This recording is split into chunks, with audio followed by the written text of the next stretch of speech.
Hey everyone, welcome to an episode of Muscles and Malpractice, your weekly dose of fitness, health, and everything in between. I'm one of your hosts, Andrew Bustos. And I am your other super casually dressed, super chill other co-host, the chillest of chill. Everybody knows me for that. Dr. Stuart Martin. Ah, chill of chill, huh? That's what they call you? Yeah, Mr. Yeah. Chill, I think. They're like, wow, here he comes down the hallway, Mr. Yeah. Chillaxing. They're just chilling like a villain, dude. They're like, what, get that guy to be more chill. All right. Like, it's impossible because he's so chill. He is just, I've seen you probably at your chillest a couple Yes, weeks back when we did our pictures.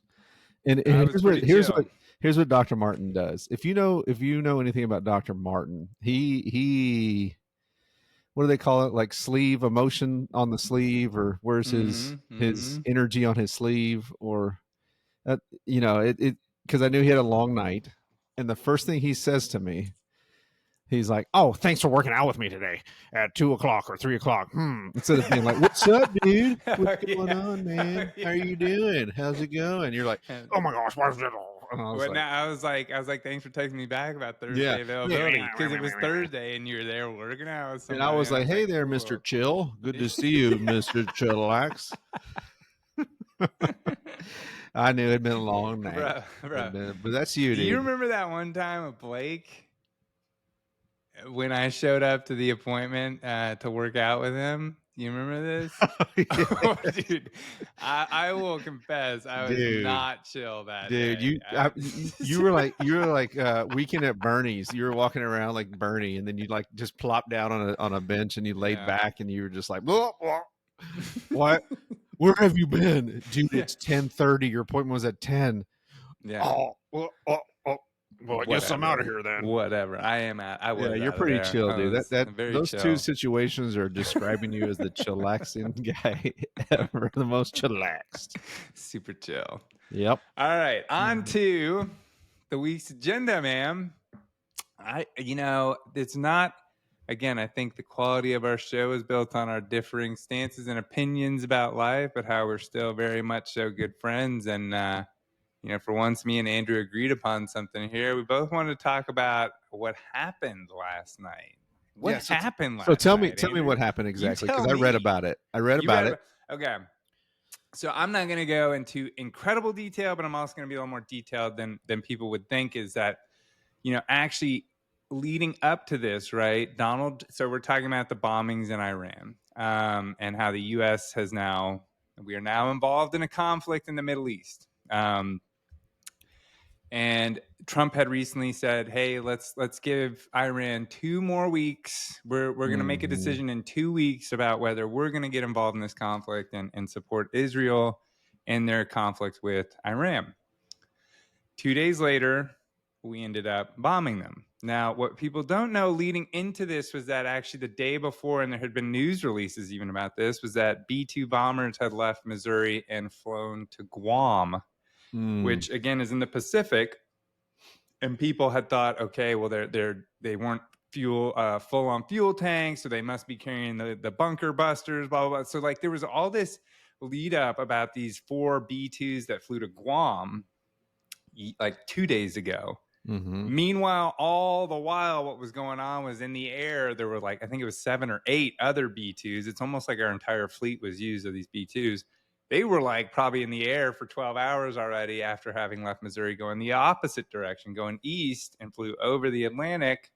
And with a kind of a contingent of fighters, once they got to the Middle East, we had a submarine release 20, I think, Tomahawk missiles on sites right up to leading before those B-2s entered Iranian airspace. And then you had fighter jets in front of them to kind of clear the way. Because, again, these B-2 bombers, these bunker busters, they're kind of the crown jewel of American aerial supremacy and bombing supremacy. And so, again, they were uncontested.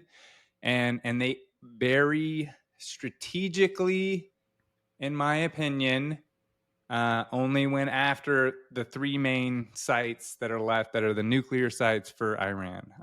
Definitely the Fordow site is like the big one that's super built into a mountain. You need these bunker busters. You need like multiple bunker busters to apparently get to the depth at which this base is at.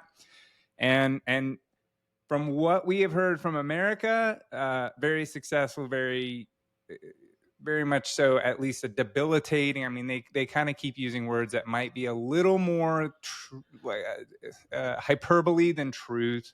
But I definitely think we did some significant damage to these facilities, minimum, and potentially obliterated, as they said, their nuclear capability. Iran and others are saying, no, you didn't, yada, yada. But here we are now. Now Iran says, you will regret you've done this. And we're all living in a world where we just don't know what the extent of this is truly going to be. The exaggerated, I think still a little bit exaggerated term of, are we going into World War III?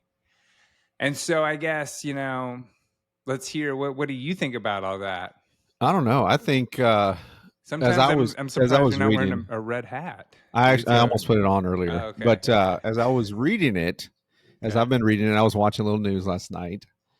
I am surprised. I am surprised because he has promised, President Donald Trump has promised no war, right? He has promised, these things. He has said these things like, we're not going to do these things. This isn't going to happen.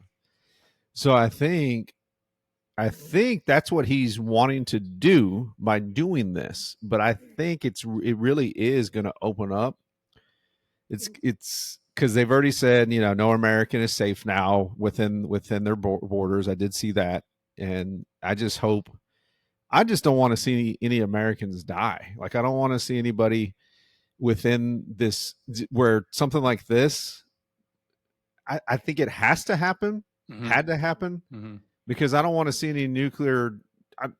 It's just bad. Like, it's just bad. But at the same time, I'm just like, man, I think we were headed into okay, let me just rephrase. Let me try to put this into words.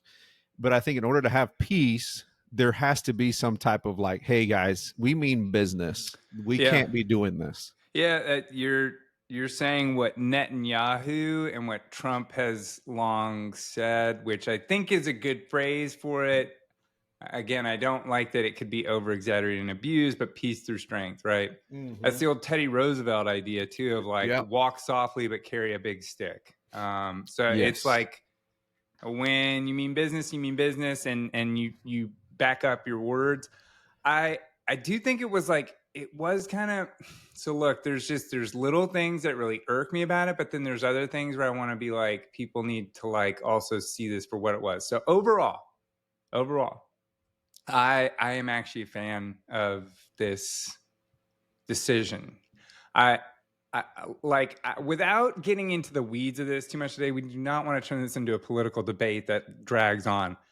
I think Trump put us in this position from getting rid of the Iran doctrine that we had in 2016. I think that was very petty to rip that up because it was this anti-Obama thing, and that allowed them to go back to nuclear pursuit. Yes, there was money given to them. Yes, it was really more about releasing sanctions on Iran. And then when we got rid of that agreement, they went back to nuclear proliferation and enrichment, not necessarily proliferation, but enrichment of uranium. So let's get off of that. But I will say, in the position we find ourselves in 2025, I think that was warranted.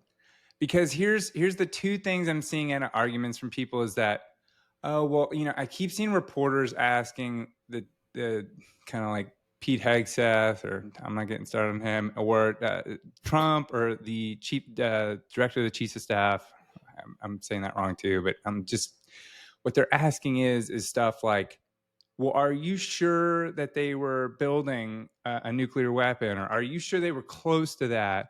And I'm like, I feel like you're missing the point here. Like, it really didn't matter to me, at least on some level, that they said, yes, we are actively building that ICBM right this second. To me, it's like, once you are at a certain point in your nuclear program, you are always weeks, if not a month or two away from what I understand. And again, I am a layperson. I am a medical doctor. I am not a physicist. but I do, I love to like get into science stuff, and I actually kind of take a hobby into like trying to read and understand a lot of stuff to a deeper level. My understanding is that it takes months at most, once you're at the point of making nuclear energy, to make a nuclear grade ICBM. Oh yeah. And so ultimately, does it really matter when you have a regime? And again, I could get into more specifics about how I feel like Iran is using its sovereignty as a country as a shield of, why did you do this to us? When really what they are is a terrorist regime that's in control of a country. I mean, no other country on this world is like death to South Africa and Nigeria. Like literally Iran's supreme leader, Ayatollah Khamenei, like leads his people in public speeches of death to America, death to Israel. So in what circumstance would we ever want somebody in a position where we have the ability to take that threat away from us, to not eliminate that? To like, I mean, again, it's never going to be a stable option for us to be okay with them being like, oh yeah, we're just going to build a nuclear energy program. Like, of course, like, even though they have literally sponsored like every type of terrorism, like the 9/11 attackers, if I'm not mistaken, at least a significant minority, if not a majority, came from Iran. Like, it was Saudi Arabia, Iran, and Afghanistan, I think, were almost all the nationalities of the 9/11 hijackers. Like, nowadays you talk about Hezbollah, the Houthis in Yemen, all this other stuff, but like, they are the ones literally trying to do everything they can through, paramilitary groups to hurt America. And we can't live in that world where one of those groups has the ultimate button of nuking somewhere. Right. So I like, ultimately, yes, it's a tough decision and place to be in, to like attack a place like that. But again, it was like, this is where I give the decision a lot of credit, is that they literally only went after nuclear sites. Like, that was, it's exactly. like, we told you we don't want you to have this. We told you that's not going to be on the table ever. If you don't want to negotiate it away, we'll take it away, and then we can come back to a peaceful, solution on this. So yeah, look, there's things about it semantically I don't love. Like, apparently Trump briefed a bunch of the top Republicans and none of the Democrats that they were about to do this. I don't think that's okay. I think in this country, we've gotten to a place where the presidents are always acting unilaterally, not just Trump, but like Biden's done it. Obama did it. Bush did it. Bush was really the one who started it. I mean, where we basically just go to these places, and actually, I don't even know that he totally did. I feel like he had congressional approval. mm-hmm. But we just started having these like protracted, unofficial, quote unquote, wars where no one declared, like Congress doesn't declare war, and we go in with presidential approval and like attack these places. Yeah. And the American people are not necessarily about that. And like you said, it's like Trump said we weren't going to do that stuff. It came to odds with the other thing he said, which is they shouldn't get, I mean, there's no president in the last 20 years, I think, that's been in agreement about Iran getting nuclear capabilities. So like, none of them want that either. So yeah, I think he did the right thing. I think it was pretty clear to me. I thought that was the right decision, but they did it so well, both in military operation and logistics. I thought I was just so impressed with like what I've read and seen about it. And to be quite honest, I was pleasantly surprised with how Trump made the decision about, and maybe he's got good people. Of course he does, like at least in the military and like policy wise, to know like, hey, like let's really make it clear. Let's just attack the nuclear sites, which sends a clear message, I think. For sure. Yeah. I think it does big time, because they are, I guess, Iran or Iran. I guess it's Iran, isn't it? Is it Iran? Yeah, I believe it's Iran. But they're the bully of the Middle East, man. Yeah, and, they're the bully of the freaking world. They are, dude. North Korea is like, it doesn't scare anybody. I don't know why it doesn't, but it just doesn't have the same teeth. Like, no. I don't know, man. I don't get it, but it definitely, I think he does ultimately want peace. And I know it may not look like it at times, because what he says, but I really do think that if this doesn't clear up, I really think he's promised it, future attacks. Something's going to happen. He's going to come after him. Yeah, I mean, I think nobody, like, again, there's always this like policy posturing too, like just like Iran says stuff. It's like, every president always kind of like, all the options are on the table. Like, I don't think any president is really wanting to put soldiers on the ground No. in Iran or Iran. Iran, yeah. You're saying it right. I actually do think you are right on that. I think it's Iran. I'm saying that East Texas, Iran. Because I think there is a town, Iran, Texas, or something. And I just, I mean, I think there's the potential. What I've read from experts so far is that this is at least initially going to flare. Like there's, Iran is going to do something to respond, and that's probably going to cause at least a little bit of America to respond back a little bit. But like this needs to come to a head very soon. I think everybody also thinks that this regime, at least Khamenei, is probably toast. Like even if he stays, quote unquote, as the supreme leader, there's a scenario even where it's like he just gets pushed aside and almost turned into like the king of England, right? Like, so okay, you're the head, but you're really not the head, by some kind of coup almost of internally of that regime. He's in trouble is basically everything I've read, is that like with this whole situation, he almost has no way he can pivot, that somebody's not gonna, like, some group's not gonna try to push him aside, if not outright overthrow him.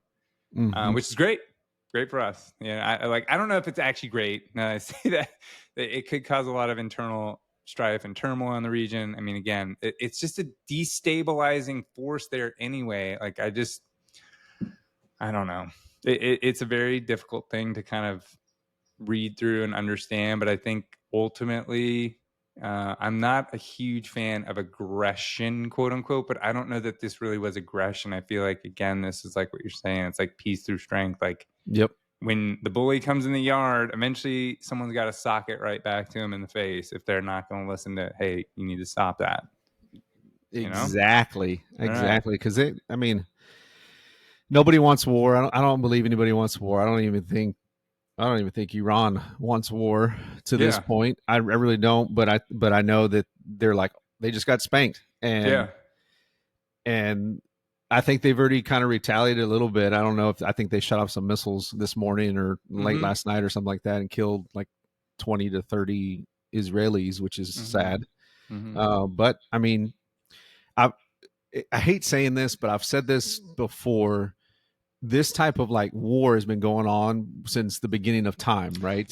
Since after Abraham. I mean, the Holy Land, give me a break. Like, there's this movie on the Crusades. Like, it's just crazy how long this area has just never figured. It's the opposite of America. It's that what is different about you that I can identify and ostracize you for and label you as the other. And that's been true throughout civilization everywhere. In America, that's what's kind of sad about where America is right now, I think, is that we're starting to fall into that of like, and we're finding fake things to label people as the other. You're a Democrat, you're a Republican, you're red, you're blue, you're left wing, you're right wing. Like, that's not what makes America great. And I'm not using literally this stupid phrase. But like, I just you said it. Right. Hey, welcome to the family. Welcome to the team. No. But it is funny because I was telling you before in the green room, we were talking about, like, Katie was joking. She's like, "Oh, you're a Trumper now." And I'm like, no. And you know that. And you're just messing with me about that, because ultimately, again, I can agree with something that somebody does without suddenly being like completely in lockstep with their complete ideology and what their moral code is in completion, right? Like, why can't we find areas of agreement and disagreement and understand that, like, what makes America great is actually the things that separate us from these other places in the world where everyone is constantly going, well, you're not like me, so maybe I'm just going to kill you instead of tolerate you and let you have your own slice of this place, this world. Okay. Oh. So do you have any? What Final else you got no, on the no, no. genre? That was it, like, dude. Yeah, dude. I feel like we got a little. We got to be topical, and this is way Yeah. too. I went to bed. Me and Katie last night got home and went to Cousin's Lobster yesterday, dude. They were taking a little. They Oh, stopped you were at the by. winery, weren't you? Yes. Oh, shoot, we came afterwards, but they Oh, had it. did you? Yeah, I like Did you me go to some the lobster. comedy show? No, we didn't go to that. We just sat inside. But Okay. yeah, I didn't know you were a winery. We're members there. I didn't know Are you you were. really? We are. Wow, Dude, what happened? I've never seen you at that spot. Well, it's like the second or third time I've been there. I'm not meaning to knock this winery. I don't know what it is. I No. got like a migraine after I was there, and I had like 2 glasses of wine. Yeah. I don't think it was the wine. I think I like legit just got a migraine or something. No, dude, it's because you're bougie. That's what it is. You're not used to this Abilenian wine over here. You're like, oh, can you bring me some of the Cabernet Sauvignon from the French 1824 collection? And Well, can you bring me some of that? France. But we were at the winery. We had Cousins, and then we got home, and I did have like a migraine. I've never had such a bad headache in my life. I was doing all the things, rag on the head and everything. And anyways, we were in bed, and then Katie told me, "Hey, they just said, Trump attacked Iran." Yeah, holy shit. That's what I did too. Yeah, I mean, we kept the news on while we fell asleep. Like, you kind of wondered if this morning you're gonna wake up and like, is the ground going to be shaking? Right. Because especially living in Abilene, dude, we're the Air Force Base. It's like, where are they going to go first? Well, let me find the people that dropped the bombs. Let's go to. I'd say that. But we don't have B2s here. What do we have here? We have we might get them from what I hear. Oh, seriously? So we have the B1 bombers. That's right. We have the B1s. That's right. Not the but B2s. Katie had been talking to somebody in the air. Like, I don't. This is not classified information or anything. This is. I think I had heard that they were thinking about splitting some of the B2 because the B2 bombers fly to Missouri. Oh, that's they're right. either in Missouri or in Guam usually. But they were supposedly talking about moving a few to Abilene, so we might get some B2 bombers here. The thing I was referring to is I think FEMA randomly or some other government agency recently put out this map of like what would get targeted in America, and you can probably find it on TikTok. Because it was going viral on TikTok, and it was like, what are the 2,000 bomb scenario targets and the 500 bomb scenario? So like they showed you over the U.S. and sprinkled it throughout the geography of like, if there were only 500 nukes sent at us, where are those 500 nukes going? And if it was 2,000, and I hate to say it, but even in the 500 scenario, Abilene gets one. Yeah, dude, we're done first. I mean, we're. Yeah, you don't like that's what you think about living in like Abilene. You're like, no, shit, I'll be away from anything. I'm in the interior of the United States. Yeah, unfortunately, they slap an Air Force base right here, and you're kind of screwed. Yep. But yeah, I mean, DFW also, where I'm moving, not going to put me in any better position. There's like 2 or 3 of the 500 going to DFW. Yep. So that's not too much better. Yeah, I don't see any of that happening, but. You just never know. This is a crazy world. Sad. Yeah. But. Yeah. It is a crazy world. There's a lot to be constantly scared of, worried about, which leads me into my inspirational thing for this week. We got a few medical things to get to, but let's need like a get sound effect, like now. Let's get serious. Well, I maybe I need to get the sound effects package or whatever, because right now all I have, You had the little clappy hand. That's definitely serious right there. That's what we need to go with. Should we do? What about? Here it is, ladies and gentlemen. Okay. Here we go. Serious time. Get ready to be inspired. Everybody, ready to be inspired. Okay. Ready to be inspired? Okay. All right. That's enough of that. Okay, so I had seen this interview a long time ago, and I recently stumbled upon it again, and I actually went and watched the original interview because the interview actually occurs between Stephen Colbert and what's his name? He's on CNN. Why can't I think of his name right now? Anderson Cooper. Cooper.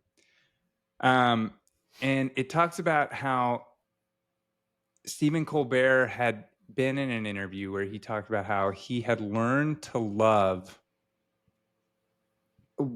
that in life which he had most wish not happened, right? So for me, it's easy, right? Like for me in my life, what is the thing I wish most did not happen? Is that my mom did not die. Right. And to learn to love that. He'd learned to love that. And he had also said, what punishments of God are not gifts? Okay. And like you sit there and think about that for a second, like, holy shit. Like that, what? Wait, what? For real, right? Hold on. You gotta elaborate. I'm trying to. What punishments of God are not gifts? What punishment of God? How do you not love that which you most wish had not happened? So it turns everything on its head, because so what he goes on to talk about is that, and I've kind of touched on this a few times. It's one of the things I think is most important. We all kind of boil back down to, especially in bad days, especially in good days, is that, what Warren Buffett called it is the ovarian lottery. Like we are, and I think Neil deGrasse Tyson has done something telling you what your mathematical chances of ever having lived. Right. And so like for most of us, just to be alive is a very, very, like you already won the lottery. It's like you are more likely to win the lottery than you are to actually get a chance at life. And so Colbert kind of says like, okay, well, I get to exist, and that's an amazing thing. And if once you do exist, one of the most positive things you can do is be grateful for life. But if you're grateful for life, you can't only be grateful for the good things and not the bad.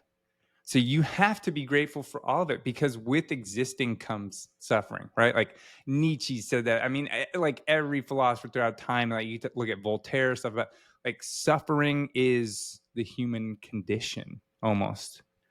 And I'm trying. I am trying with this one, because again, like I think this is a conversation for me and my father at some point, because I know he'll push back on this one hard. Because like I don't know that I'm really ready to say I love that my mom had to die from ovarian cancer. But what I have thought about that is that it has clearly, in this time where I'm in a transition to a new clinic and doing this stuff, I'm getting even more outpouring of gratitude and thanks from patients, and a recognition of like the impact I made on people's lives. And it really is touching and makes me feel like crazy. Like it does stir up a lot in me. It makes me feel so, I don't even know, man. Like it just really touches me. And so because of that, I sit there and I'm like, I don't think I ever would have been in this field if it hadn't been for my mom passing away. I probably wouldn't have. And so is that, if you want to look at it from that Christian perspective of believing in God, do you not think that maybe that punishment was what God intended all along, was what you were meant to do, to be grateful for that, to kind of find your purpose, right?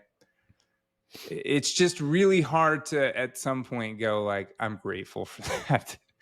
But I think if you really boil it down, like even the worst moments of your life, like they're better than not being alive.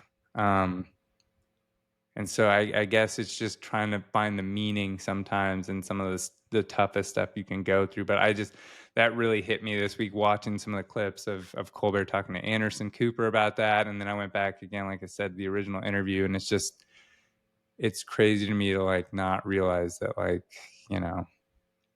it's called like negative bias too. Like, like right now, I don't have a migraine, but do I think about, I should feel great because I don't have a migraine? No. But when you have a migraine, you're like, I'd do anything to not have this migraine. Oh, yeah. Yeah. You know what I'm True. saying? So, like, I think if you take that very simple and dumb analogy and apply it to your life, but it gets really, really difficult with the really, really hard things. But that's what you ultimately have to try your best to do, is that you have to find the positive in the suffering. So that was just, I mean, do you have any thoughts on that? Yeah, I think that goes along with. I was thinking about this the other day when someone said, I don't know if it was a sermon or where I heard it from, but someone said like, there's a person out there that is praying today that they wish they had a life like yours. They wish they could live a life that you are currently in, like what you're doing right now, whether it's a trainer, a doctor, or has a big house or whatever you have. Like, I know everybody kind of prays or asks for different things, but that was something that really stuck with me. But I also think, though, when you lose your mom, who, from my understanding, listening to you, that you were very close to your mother, and that for anybody at such a young age, because you were what, 20, 21, right? 20, 19, 20. 20. Yep. You have someone that has looked out for you your entire life, and then she's no longer there. That's tough. That is something that you have to do on a constant basis. You can't, I don't think you can just go, well, I'm happy now. Like, I'm looking at this, like this is something that had to happen. Right. Yeah. In order for me to become a doctor, or in order for me to do these things, that'd be tough for me to swallow. Cause when I lost my grandma, who I was like, she was like my mom, to cancer as well. She was older, but I had a tough time with it. I had a tough time because that was somebody that I counted on for support, for love, for everything. Yeah. And even to this day, I still think, you know what, she'd still be here cheering my son on at sports. She'd still be here yelling I could hear her from the stands. Yeah. So that'd be tough. But for you to actually think that and go, and you process that, and you said something about you and your dad having that conversation, because you can't, because I'm sure, just listening, I've never met him, but I'm sure he lost his best friend. He lost his soulmate, the person that he loved more than anything. Yeah. Next to you, but that'd be tough. That'd be a tough conversation to have. That'd be a tough one to. Hey, Dad, I heard this is what Stephen Colbert said. Right, and but that'd be kind of tough. We can. The good thing is, me and my dad can talk about that, and he can recognize, and I think he can respect that I'm in a difficult place trying to get to. I think that's next level cognitive, like self-therapy, right? Like you being able, that's why I think it's so jarring to hear that from somebody like whoever it is. And I think Colbert is a very smart guy. Honestly. Oh yeah, he is very smart. I think that's very deep, but it's not like it's easy, and it's not like you should be expected to do that in the moment. Like, you know what I mean? Like, when you suffer, you're gonna suffer. Right. The point is that you don't let that suffering weirdly not be appreciated for the fact that you get to suffer. That's a really weird thing to say. But then on top of that you can't benefit from that suffering in some way, which that's the only thing you've got out of it anymore. And that's kind of why you also say it's like, my mom died when I was 20. But I also got my mom for 20 years. And like you said, there's somebody who lost their mother at 10 and would pray for anything to have one more year, let alone 10. Right. And again, it is different though for my father. Because again, I think losing my mom, losing his wife was, it is different in some way, I think, than even losing your mother, just for the way that it affected him in terms of his, it changed him definitely in some ways. I think about how he views the big picture of everything. So I don't necessarily see him saying this benefited me. And you don't have to. You're right. I don't think you have to like totally buy into this. I just think it's a very powerful perspective. And I think it can help you get back from the brink sometimes when you may be kind of in the Mondays or whatever. I'm not trying to be too, like you know drowning. what I mean? Like just you're upset, you're feeling like life's against you or whatever. I mean, like another way of looking at it, like I saw this bartender kind of story said about how he was telling some guy, it's like, hey, it sounds like you don't it sounds like you're not where you want to be. And he said, well, yeah, that's not where I want to be.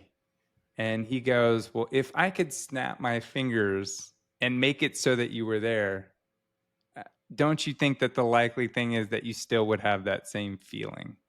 Oh, right. And because again, I think too often, 10 years ago, I think about this 10 years ago, I was 29. I was just about to get out of residency. I would be like, to think of like what I've done and what I've been able to do and the impact I've had on people's lives. Like, let's go 20 years ago and like put me back in undergrad before med school. I wasn't even sure I was going to get the chance to be a doctor. I hadn't gotten accepted into medical school yet. Like, you know how much that Stuart would be killing to be me right now, but like I'm still. You sit here and you go like, man, I just wish I could be like 3 years from now. Like you have to savor the moments. You have to savor what it is right now. Like one day, your kids are going to be grown up. One day, like it. It's just all about like appreciation on some level. And again, even appreciating the worst things that happen in life, there's ways to find meaning in that, I yeah, think. exactly. And being present, I think that's something that's big for me. As you're starting to get more into social media, it takes up time. You're on your Yes. phone a little bit more. You're on the computer a little bit more. Yes. And as I've been at this game a little bit longer than you, I find myself on the weekend not even having my phone, not even because I want to be present with my kids. I want to be present with my Yeah. family. And I think that's where we mess up because it's always, and I'm not saying this is what you did with your mom because it was a different time, but I bet now when somebody loses somebody, were you on your phone the entire time? Did you Yeah. guys sit down and talk? Did No, y'all like dude. go I have a glass of I wine? do have that. And again, I was an only child. So I spent Right. a lot of time with my parents, whether that was in like I tried to or not. Yeah. And so that was the one benefit I had. But I was a gamer. Like I game my whole life. This was at the advent of when games suddenly had become very much so more all-time consuming. That was, I think, a year Yep. before my mom died, World of Warcraft came out. Ooh. The time Saya. waster. Yeah, I mean, like, again, people who don't know won't know, but like those are the games that like literally people lose their lives to, like Right. literally sit in front of the computer all day long. And so I remember even that summer that my mom did pass, I was playing World of Warcraft like a pretty healthy dose a day, like a couple hours a day. I mean, that is probably one of the few things I sit back and think still now about. Like, there's guilt there. Like, I just still feel like some weird guilt, even though I know I shouldn't, and I know like my mom would not be upset with me No. about that or anything. It's just it's weird because yes, you are correct. I think that's one of the most simple yet weirdly hard things to do because I think me and Katie have been trying to do that better when we go out and stuff. Like put fucking phones away. Yeah. Don't Like even pull it just out. yeah, like it really needs to get set down and you need to be present with people because like it's just yeah. I don't know there's so many good things that come from all the screens and social media in some ways. I mean, look, we're doing something like this because I feel like there is some benefit to be had by it, but like also, I don't think you should get obsessed with it. I mean, it's Right. just so addictive. It's so dopaminergic. Like it drives these freaking addiction hormones in your brain. It's like drugs, Oh yeah. truly. So you just have to be everything in moderation. Like I always say, like water can kill you. You can drink enough water to kill yourself. Everything can kill you. So not too much. Yeah. It's the same thing with fitness too. I think Yep. when I did my race a few weeks back, when I did that challenge, that event, it took time because I was training a lot harder and Yep. I was going to bed sooner and I was Mm-hmm. getting up earlier and I was eating because eating too is a big one. If you're eating Yep. right, sometime your spouse or your partner, whoever, they may not be doing it. And that's a time that you guys socialize. All right. And then, all those things, your focus becomes that type of processing. And so you have to, like you said, you got to everything in moderation and everything has to be, I wouldn't say necessarily balanced, but you have to pick what's important to you. And Yeah. one big thing I've always said is if you were to check your bank account and you went through your statements and you look, you know what a statement is, right, Dr. Martin? Yeah, Okay. yeah. All right. So if you look at I'm messing with you. If you look at your statement, and you could tell right away what's important to you, because of what you spend your money on is what's important to you. Yeah. And if you go through my statement, it's Amazon, and it's like a glove. Well, hold on, because isn't that every married man's friggin' Amazon? Yes. It's Amazon because their wife is busy ordering a bunch of bullshit. Yeah, it's on Amazon, and it's all family related. Yeah. But I think, but it's true. I mean, like you said, video games. There are people out there that I know, grown men that play video games, and sometimes marriages aren't as good, and family life isn't as good because that's what they devote their time. I'm not saying that you do. No. But I'm just saying that it can be golf too. I don't golf. You don't golf. We're not golfers. But we also know if we went and golf for 4 hours on a Sunday, that takes up the entire Sunday, or a Saturday. Right. And you gotta, like, again, there's times when like something will happen with a game, like, okay, a new expansion or a new game comes out and I really want to play it. And if I lose myself in a little, trust me, Katie is right there to tell me, like, you're not gonna be able to lose anything anymore, that's bud. what I'm saying. It's like, I think that's a healthy relationship that kind of tells you, all right, you need to get your priorities back in perspective, which is fine. It's fine. But it's also like really nice to allow, I mean, again, it's tough because you should enjoy what you enjoy, but you should also understand, like, at the end of your life, like, is video games, is golf, is all that, are you really going to like think about that all that much and be grateful for that? No, not necessarily. I think you're really going to be more appreciative of the time you spent with your family. So yeah, there you go. you go. There's your serious comment. Okay, so we're out of serious. All right. I have 2 journal articles I wanted to briefly mention that I thought were really interesting, and kind of applicative to a lot of people. So one is less health related necessarily. I don't know. Okay, let's just get right into it. So one is a just think for everybody. And again, I think most people know my perspective on cannabis and THC outside of pregnant women is you do you, boo. I don't really have like, there are health benefits that we know of, especially in certain conditions, both psychiatric pain, neurocomplex kind of situations. And again, as well as for like palliative care, cannabis is a great potential thing for medicinal uses. That has kind of transitioned into, as it's been perceived to be less of a necessarily dangerous drug, we've gotten into this recreational forum now in more and more states, right? So you're seeing a lot more people just use it recreationally.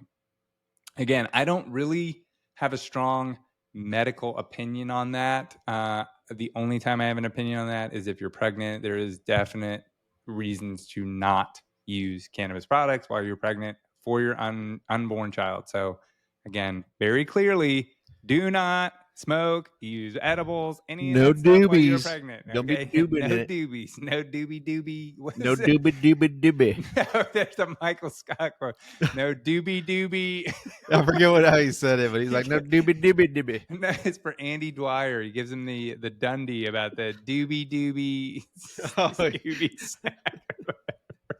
whatever. Okay, I know some of my friends are going to be like, how could you forget the doobie brother thing? Okay, anyways, a new study that is, where was this published? Oh, it's the doobie pothead stoner of the year, Dundee. Doobie pothead stoner of the year award. Well, if Andy Dwyer were in fact the doobie pothead stoner of the year award, he would actually double his not risk. Andy Dwyer, dude. Andy Dwyer's from Parks and Rec. Oh, Andy. What's his last name, bro? I don't. Let me see. Andy from The Office. Andy from The Office. Bernard. Andy, the Nard dog, dude. The Nard dog, dude. How do we not know this? Okay. Well, the title of the study, at least it's on Medscape, and again, it was a meta-analysis of 24 studies, but it reads as cannabis hard on the heart and doubles risk for CVD death, major study shows. So basically, what this looked at was long-term cannabis use, and that it does in fact correlate with an increased risk of cardiovascular disease and cardiovascular disease-related deaths. The one thing is that it wasn't great at quantifying dosage amount like you would with cigarettes and nicotine amount. So hard to really quantify. It definitely was long-term and more chronic users and more heavy users that they found this correlation with. The other thing I think that they have a hard time actually even addressing in this article was edibles. So I think I don't want to say you circumvent the risk. We don't know the risk. But this looked really a lot more at the doobie stonehead boys who use either glass cigarettes or cigars or pipes of some sort. So if you are smoking the cannabis, there is a potential that you are doing this kind of. So don't think it's just totally benign. It does. You put smoke in your lungs. It's not good for your heart health, for your vascular health, for your lung health. Period. I mean, we've long known that with large. You don't want none of this, do we? You don't. It's non-habit forming. You can't overdose. Well, it sounds like I want it. It sounds like I want to try it. I want to do this. Yeah. It's not addictive. It's non-habit forming. The next one is even more. So again, I know that's not relevant to everybody. I was like, man, I don't smoke weed, so why do I even care? Thank you, Dr. Martin. We'll do pregnant women. Have you ever had any patients that smoke weed? Oh, yes. Like while they're pregnant?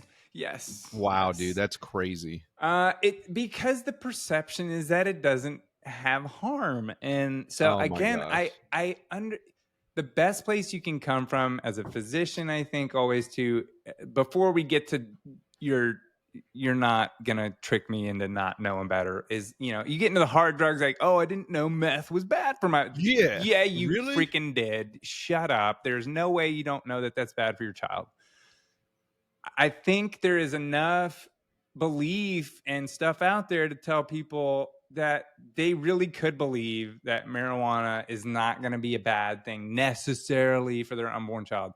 So again, working from a perspective of trying to understand why they might think that is the best place to start. But obviously it is not good for pregnant women to smoke. So I always try, like, we're getting towards that. And then what I always try to caveat that with is like, look, again, I'm not your PCP, but I like personally, I really think from a medical perspective, I don't think marijuana is much worse. Like nicotine is worse to me, like tobacco. Sorry, not nicotine, but tobacco is a much worse thing, I think, to put in your body than marijuana necessarily. But that's outside of pregnancy, and that's for another day and another topic we could talk about all day.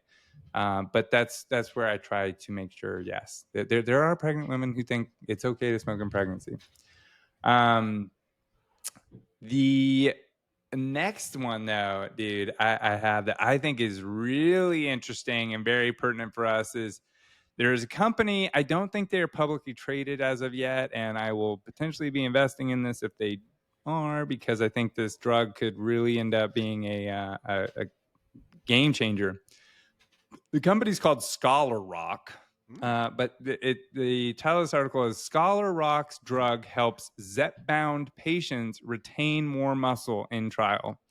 So what this drug apparently does is if you take it, when you take Zep-bound or tirzepatide, or I think the other one's called Mounjaro. Mounjaro, H1N1. It's not H1. It's GLP-1. Oh, GLP-1. There you go. Don't be telling people H1N1, dude. Oh, sorry, dude. I thought that was real. It was real at one time. It was real. That's a type of flu. But sorry. Anyway, I thought it was the same thing. No, it's not the same. Anyways, if they take this drug in combination with tirzepatide, they would lose 3.4 pounds of lean body mass after 24 weeks, as compared with 7.6 pounds if they took the tirzepatide alone. So they would half their muscle mass loss while they were on a GLP-1 for weight loss. Because that's one of the big things that people care about and have noticed with GLP-1s is that you're losing a lot of lean muscle mass when you're trying to like take it for weight loss. and then you lose all your gains, bro. Whoa, look at Yeah. those, Yeah, dude. bro. They don't get What are those on those? GLP-1s. What are those? I don't know. Dang, you must be doing that H1N1. Doing some Yeah. H1N1 over here. Yeah. Anyways, so I think that I think the drug is still in clinical trials right now, but what we're seeing, the problem that they're having is that apparently the FDA is very reluctant to approve a drug like this where it doesn't show like benefit of weight loss, I think, on its own. Like it's a lot harder to approve a drug just for the benefit it confers in combination with another drug, if that makes any sense. Like, so I think that's the big holdup right now with it. But if this holds true, this is a very interesting thing that would be useful, I think, in combination with GLP-1s, especially over long-term and chronic use where they're almost seeing a benefit for patients. And so something to look at on the horizon, something interesting in medicine. And again, what I also try, my dad's always piquing because my dad's like a very savvy investor and like stock trader. So he's always like trying to pick my brain on like pharmacology companies and like what's on the horizon and what he should invest in medically. That's one I would look at. I think they really could have something in the works. The other just if people want another pick that I really like a lot lately is Viking Therapeutics, because they actually have a GLP-1 in the works that's an oral as opposed to a injection. It hasn't been approved yet, but I think if you ever found the first company to come out with what would be the equivalent of Mounjaro or semaglutide, and you just took it as a pill, you're going to have half the country adopting these medications, right? Like, people don't like the idea of injecting themselves regularly with a medicine. The second you make it oral and you take a pill once a day, a lot more people are going to want that. Done deal. Yeah, I mean, that's the way America is and the world is. Like, give me a pill to fix it. And if you find a way for people to take a pill for good weight loss, which is a good thing, it's a good thing. We want good things. It's and good. It's a good it's thing. So good for you. So then you're going to see a lot more adopters, and that's been the theory for a long time now. So you'd have tens of millions more people buying that drug. So again, Viking Therapeutics for the oral GLP-1, Scholar Rock for this lean muscle loss reducer when taking GLP-1s, I think are very interesting in healthcare and coming down the pipeline. Stop it.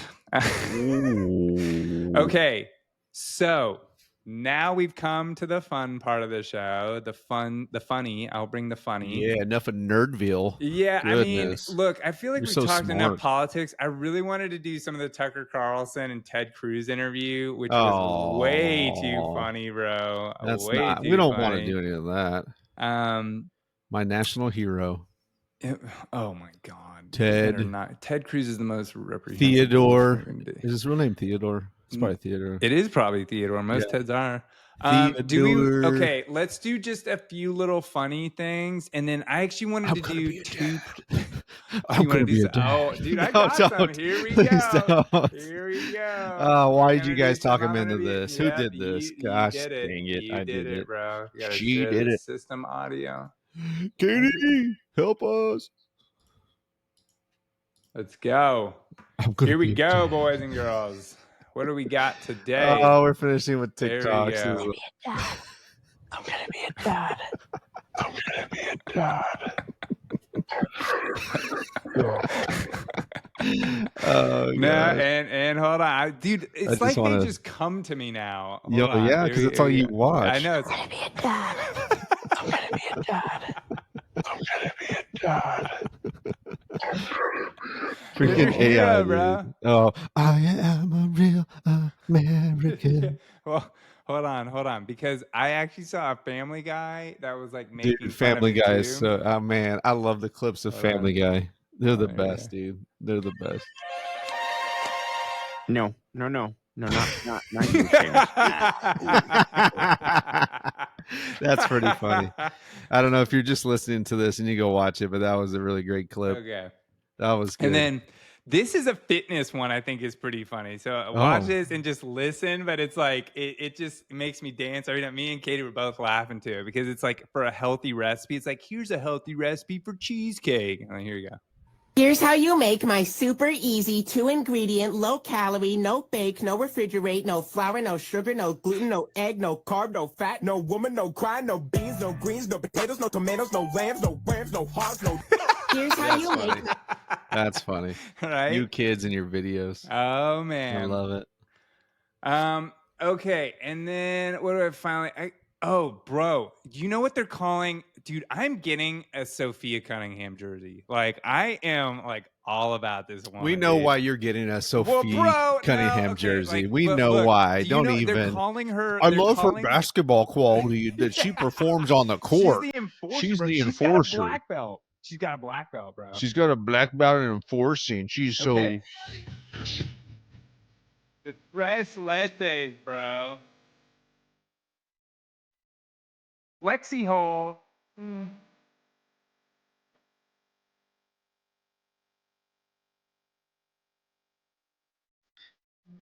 So if you're currently watching this, I apologize for the programming from Dr. Stuart Martin here. I'm getting me a Sophie Cunningham jersey because she plays good basketball. Hey, look, says the guy that's never watched a basketball game. Bro, did you watch the last basketball? No, dude. Oh man. My favorite player is Angel Reese. Okay, hold on. Let's see if we got Angel. Oh. Yeah, thought so, bro. Don't even I thought give me so. Hey, bro, look at this sweet. Look at this great drink here. What is that? A weenie teeny? It's hot dog vodka, bro. Dude, that's funny. Okay. Oh gosh. Okay, I got like one more. This guy needs a super job. quick Can someone one, but hire then this guy, please?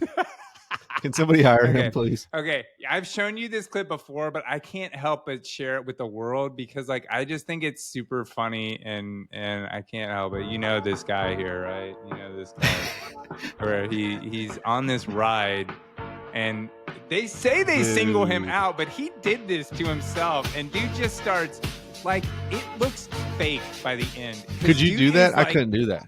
No, I don't know how there's not vomit spewing out. I would have already vomited like 10 times. I mean, by the second or third time through, this kid is like he's going so he's fast. He's got to be experiencing like 5Gs or something. Like, dude.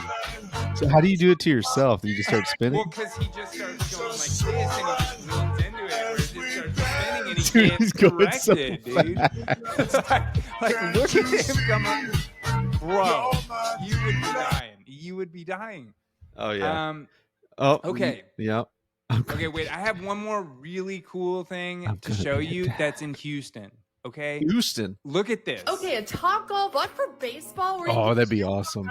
Is that not sick? While having cocktails. Like you and me for our first podcast vacation or whatever, when it's on the company dime, we're doing this. Dude, I would so do baseball. Would this not be sick as hell? Contact like me. Base starts at just $50 an hour and can fit your whole squad up all. Dude, Katie. Bro. I wonder if my brother's gone yet. He lives in and look, the it woodlands. Shoots it up. It's like one of those virtual golf things, but like it still shoots a ball up, so you still hit a ball. It's not like it like feeds you a screen ball. You know what I mean? That's like, awesome. So much. I would rather do that way more than play golf. I know, because like every guy can hopefully swing a baseball bat too. So like I just think it's like. Yeah, because golf's hard, dude. Golf's is just one of those sports that just sucks. But I that's one of those ideas. I'm like, I wish I came up with that shit. Gosh, like, me too. I wish I came up with that. I would put it here in town. Okay. To end it with, I just have a few things I'd say on movies. Like, do we want to watch a preview for? I have a movie I think you should watch preview. You already know about Naked Gun. Oh, I love me some Naked Gun. But you know there's a new Naked Gun. Yeah, right? Lieutenant Frank Drebin. That's going to be amazing. Oh, sorry. Gosh dang it. Dude. Kevin.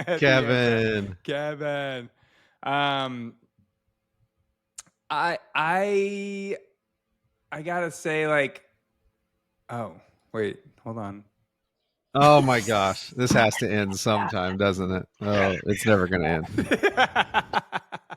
Okay. Oh no, I messed up there. Okay, so I have one more. Then I want to show you a preview for a movie that I am kind of stoked for. It came out in the 80s. Oh, and it was a cult classic. And it's. Let's watch this. Extremists have taken hostages downtown. Somebody do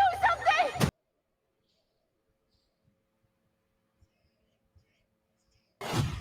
We'll get to all of that. Just relax, okay? We'd lost Shelley a year ago.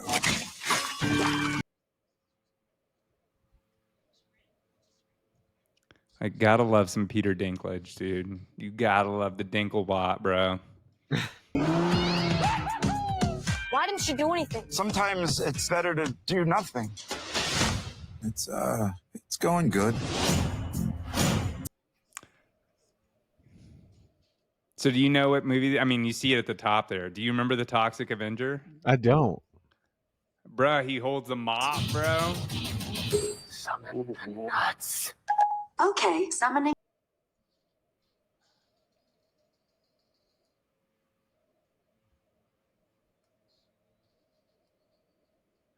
So he's basically like unkillable, but he looks like gross as hell. Show like him that. your good heart.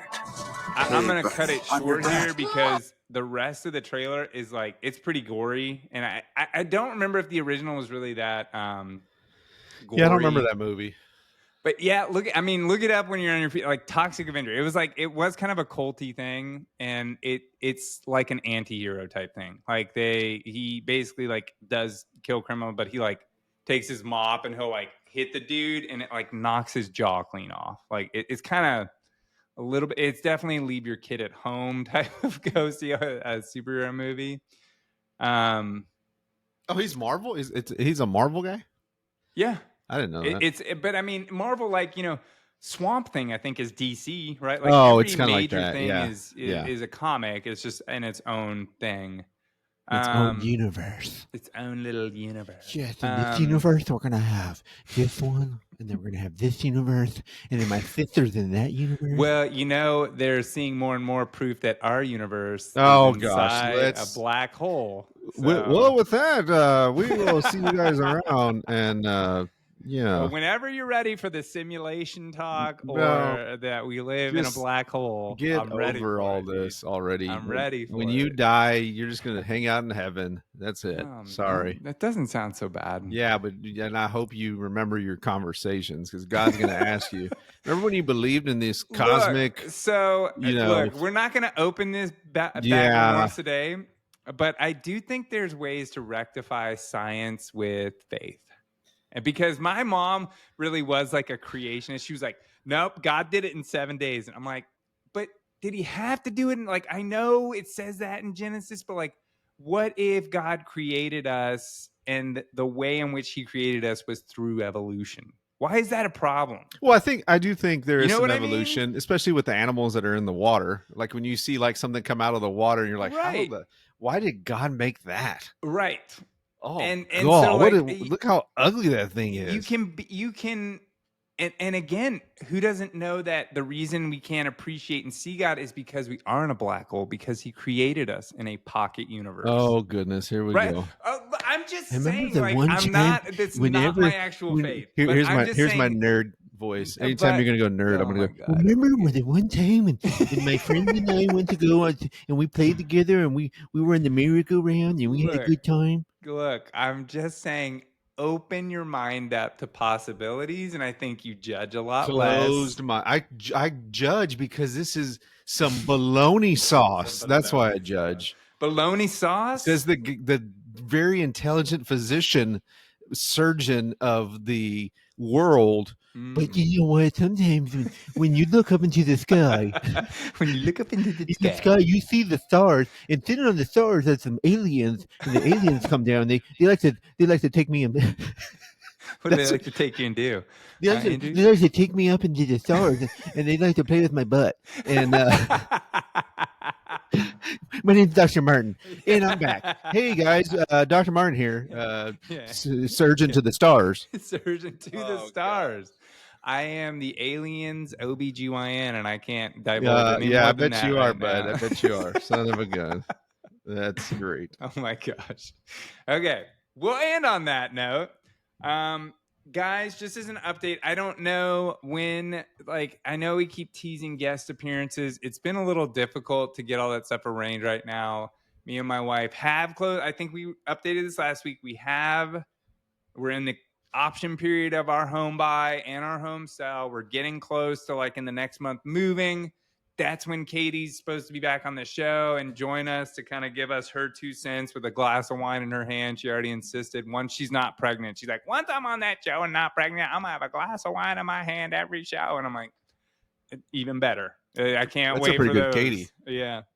But regardless, I think after the summer is really when we can expect to kind of incorporate guests more on the show. My practice, as I've told Andrew too, that I'm joining, is like super excited about the social media stuff we're doing and totally backing it, which I love too. So hopefully we can bring some of those people in Weatherford out onto the show, which is going to be really cool. You know what else I thought about too? What? Is because you'll be living over there in the Metroplex, Mr. Fancy dude. Pant. Yeah. Mr. Fancy Pant. Yeah. And, you know, you may deliver some Ranger's wife's baby or a Dallas Cowboys. Oh, dude, you're just trying to get a Dallas Cowboy cheerleader. Oh, we're on gonna. show, No, I don't want it. They're gross. I want a football player. Gross. Yeah. Hopefully not Dak Prescott. Oh, dude, what if we got Dak Prescott? You know what? That would be the He'd greatest. probably have a gynecological injury, which keeps him out for this year. I'd be like, that, oh no, my 'cause gosh, that guy, Dak. Hey, Dak. Dr. Martin would like to ask you a question about something.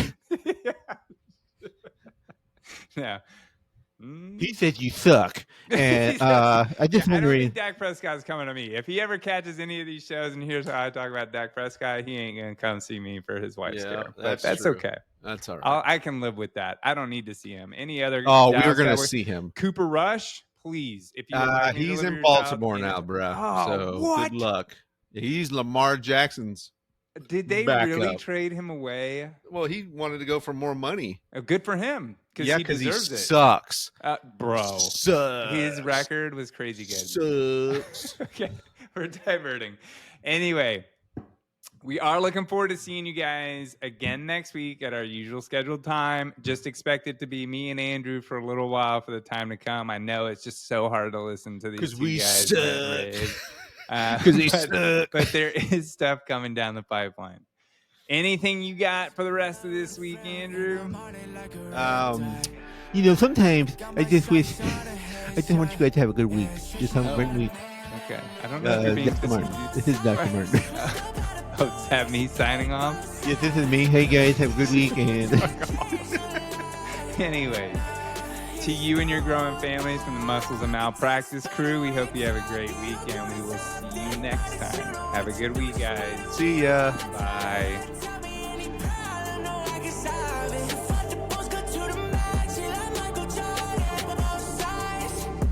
Switch your bottom bar, you won't need